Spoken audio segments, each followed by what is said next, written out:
আমাদের কুমিল্লা এলাকায় একটা প্রবাদ বাক্য আছে, ঠেড়া ফইরা বক মরে আর ওজার নাম জারে। বিষয়টা বোঝেন নাই?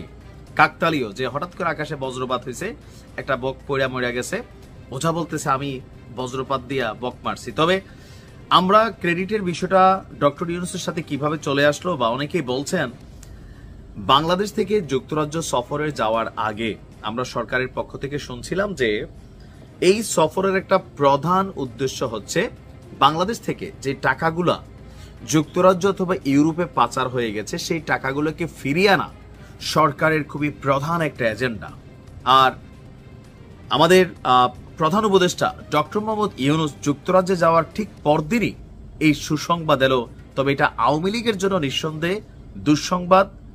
আওয়ামী লীগের জন্য এই কারণে বলছি, কারণ টাকা পয়সা থাকলে তো কাজে লাগবে।